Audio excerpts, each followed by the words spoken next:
Күн шәрфіңіз қайырлы олсын. Бүгін ноябрьнің 21-і Қырым ешғалінің 1363 күні студияда мен Әлиме Алиева чалышам. Қырым татарларға қаршы басқы құлетлеші ФСБ Бақчысарайда Мустафа Мустафаевның евіне келді. Весиқаларының бақмаға имкан берілмеді. Файлының евінде тентуф кечіріп ФСБ қадимлері оғлының евіне ел алды. Бұның себебі оның имтиязлы кредиті олғаны екен. Ләкин оны вақтында төлейлер. Мал-мүлкі фотоға шығарып, аққоройжылар кеткенлер. Тентуфге оғырағанлар әрекетлері қанунсыз олғанын айталар. Оларға есе махкемеге мұражат етмеге тевсие етілді. Документы-то вот, мелкому-то вот, нет. У нас так положено. Постановление накалдырмады. Сфотографировали? Не, он не дал содержать. А переписать не дали? Нет, хотя бы? ну, у меня хотели телефон, а там хотели, они должны оставить. Ну, не оставили. Можете обжаловать наши действия в суде. Сейчас, закончив обыск в его доме, направились к его сыну на второй участок. Участок, где он прописанный, дом недостроенный здесь. Они приехали сюда, сотрудники ФСБ, и продолжают осмотр или фотосъемки, непонятно что, потому что они просто фотографировали недостроенный дом, сейчас куда-то зашли здесь вовнутрь. Кремль незаретіндегі Ахмежетнан меркези район махкемесі февраль 26 давасыны бақмақта. Кеченлері қабатланған Али Асанов ве Мустафа Дегирменжінің адвокатларын берген мұражатларыны рет етілді. Қады Меджелес Рейс Рифат Чубаров ве Муавины Ахтем Чейгозны соруға чекмеге разы олмады. Бүгін имае даваға Ахтем Чейгозның давасының махкеме әснасы малюматларыны қошмаға теклif етежек ола. Адвокатларының фикірінже бұл малюматлар Али Асанов ве Мустафа Дегирменжінің қабатыны олмағаныны да бір кере избатлайжақ. При общении протокола судебного заседания по делу Ахтема Чейгоза доказывала бы очередной раз невиновность Али Асанова и других подсудимых, так как потерпевший Ивкин никаким образом в своих показаниях о них не говорит, и что именно они ему наносили какие-то удары, какие-то телесные повреждения. Поэтому это очередной раз доказывало бы их невиновность. Украина итибар инқилабының еллығыны қайдеті. 2013 сенесі көзде ве 2014 сенесі барде көз берген фажалы хадисе вақиялары мемлекетіміздің тағдирыны деніштірді.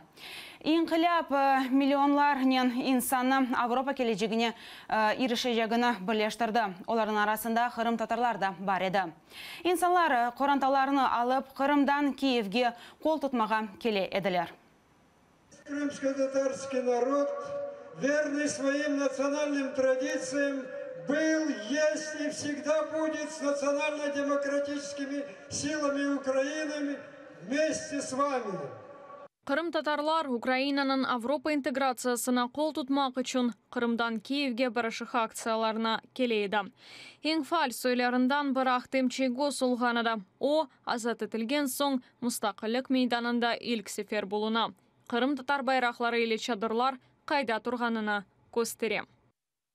Мы хотели показать, что мы, крымские татары, всегда будем с Украиной.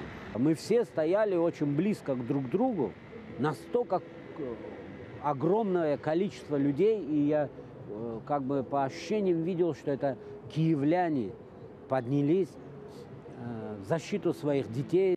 Мейданда 100-ге яқын қырымлы невбетшілік япайды. Қырымдан аш ве қалын ұрба кетірілейді. Наразылық акциясына қырымлы артистлерде қол тұтқаныды.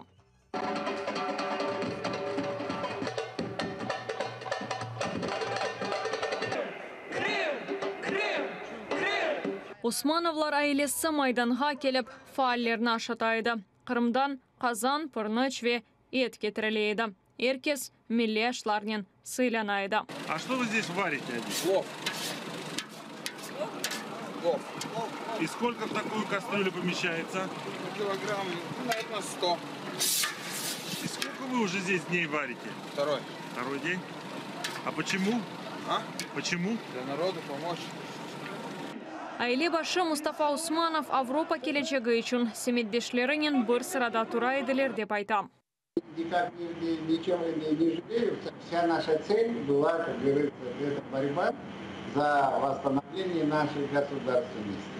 А вся наша своих прав, кто к нам подходил, кто у нас питался, естественно, близко узнал о крымских татарах.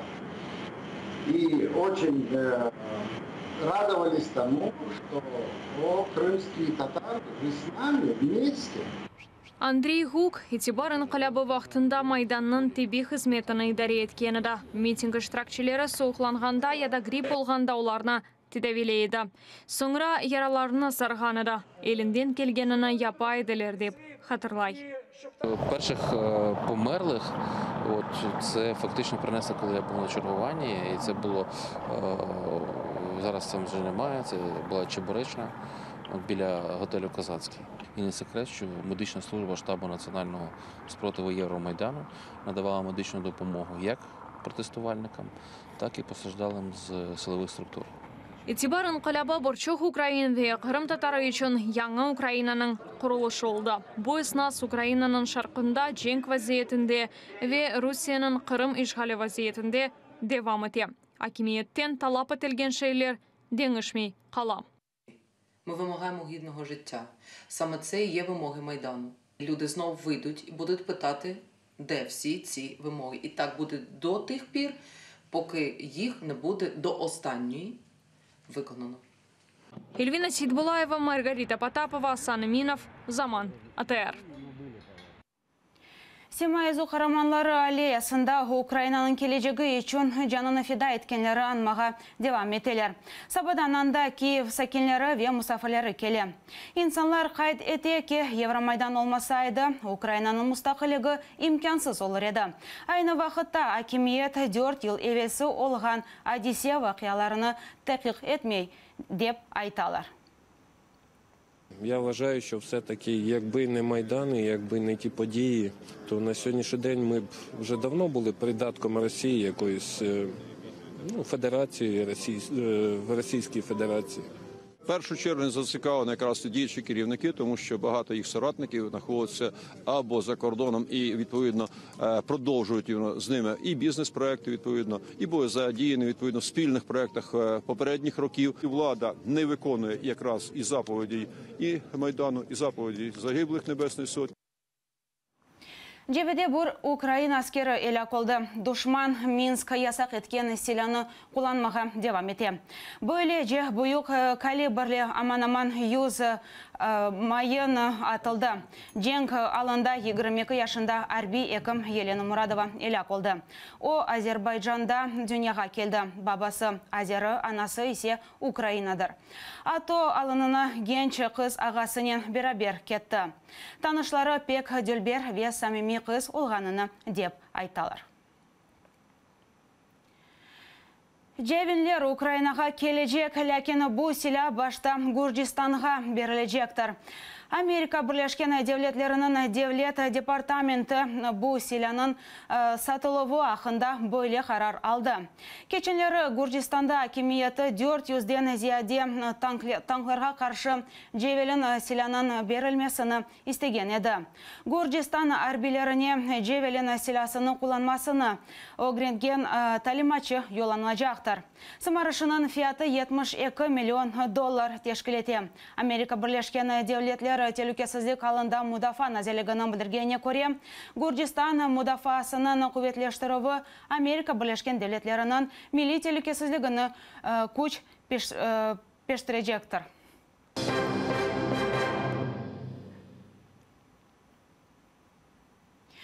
Белоруссияда Украина журналисты Павло Шаройканың яқаланма левхалары айдынлатылды. Мемлекетінің Девлет Хавсызлығы комитеті оны жүсіслықта қабатлай. Оларның мәліметіне көре Шаройка Украина истибаратында чалышып, Жұмхуриетте истибаратчы ақ құрды.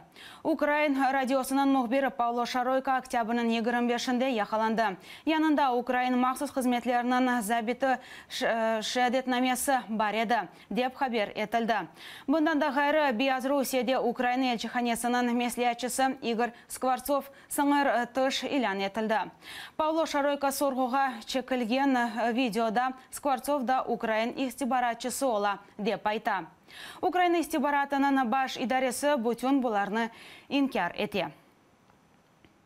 В 2016 году еще при смене оперативного руководителя, то есть меня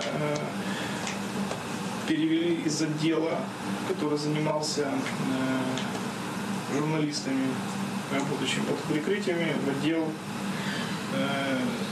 где работают дипломаты под прикрытием. В отношении Павла Шаройка возбуждено уголовное дело по статье 358 Уголовного кодекса Республики Беларусь «Шпионаж». И принято решение о применении меры пресечения в виде содержания под стражей. Павло Шаройко проходив службу у Головному управлінні розвідки Міністерства оборони України на посаді начальника прес-служби. У 2009-му він був звільнений з військової служби за станом здоров'я. Після звільнення Шаройко працював за раніше набутою спеціальністю – журналістом українських ЗМІ. Павло Шаройко Украина Мудафа Назирлігінің избиратында матбуат қызметінің ел башысы олып чалышқан еді. 2009 сенесі сағлығы финалашқаны үшін арби қызметтен бошатылған еді. Ве Украин күтлеви хабер васталарыны журналист олып чалышмаға башлады.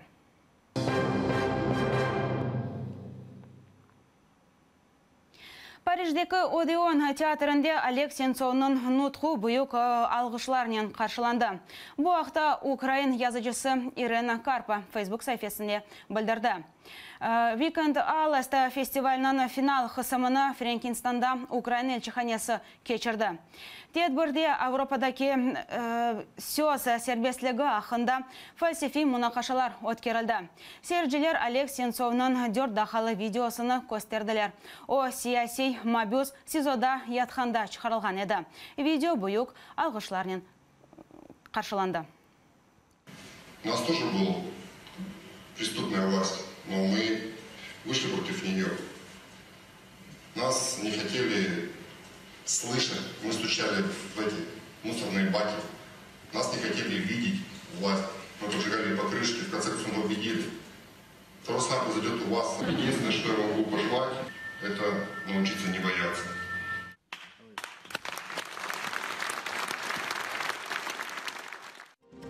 Bunun yayınımız sonuna geldi. Atayerili olanız Koruşkenci.